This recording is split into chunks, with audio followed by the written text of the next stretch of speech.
parts of the East Coast are getting slammed this morning by a nor'easter, and some areas saw more than 3 feet of snow. That's right. Fox Weather's Rebecca Castor is live for us in Lake George, New York. Good morning.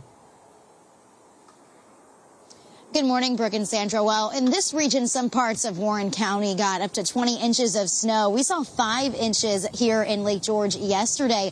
But this morning, the snow has stopped and the sun is actually out. Really, the only impacts from yesterday's nor'easter we're still seeing this morning are these strong wind gusts that are coming every so now and then. So that's going to make cleanup a little bit difficult this morning as power crews are trying to access some areas where heavy, wet snow down some tree branches and power lines. So going to take a bit of time. National Grid says some areas here might not see power restored until later tonight.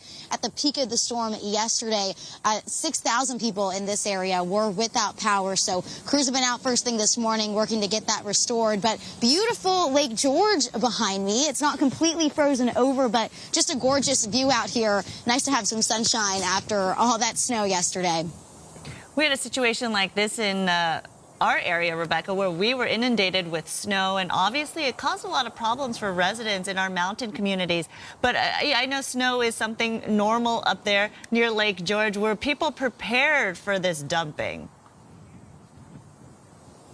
They were prepared. You know, it came late this season, but up in upstate New York, we're always prepared for snow here. And the crews have really already done a great job at cleaning up. I mean, the sidewalks are clear, the roads are clear, not slick road conditions at all in this area. So cleanup is already underway for sure. That's good, and preparation is always key. Thank you so much, Rebecca. That's right. Rebecca Castor live for us in Lake George, New York.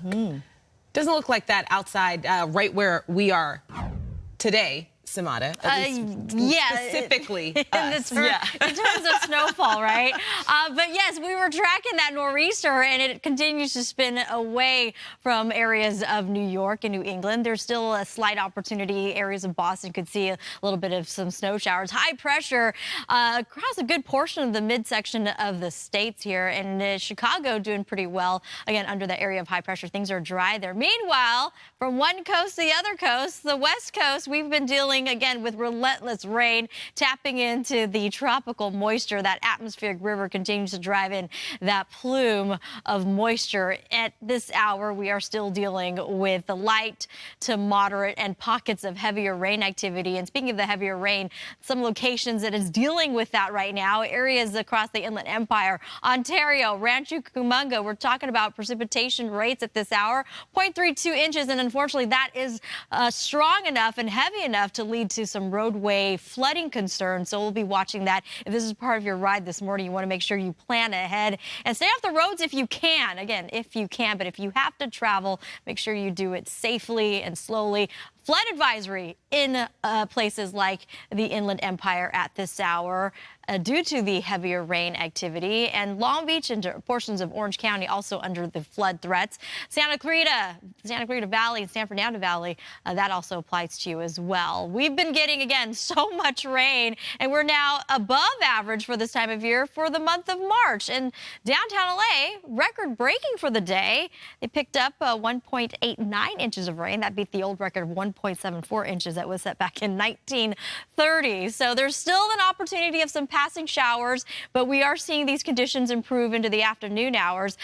Thursday, it will be more on the dry side. Friday, some clouds and just a slight opportunity of some passing showers, if that, for your St. Patrick's Day. Moving into the weekend, expect similar conditions all the way through Tuesday. And spring, the first day, spring equinox arrives on Monday. Speaking of our own mountain communities, the highest elevations seeing a little bit of snow, but much of the mountain communities seeing this precipitation in the form of rain because it's a mild system. And unfortunately, that creates rain on top of the snow, creates snow melt, and some isolated areas could be experiencing some flooding and even the potential for mud and rock debris flow. So we'll be watching that. High deserts, a chance of rain, and gusty winds. We also have you covered traffic-wise.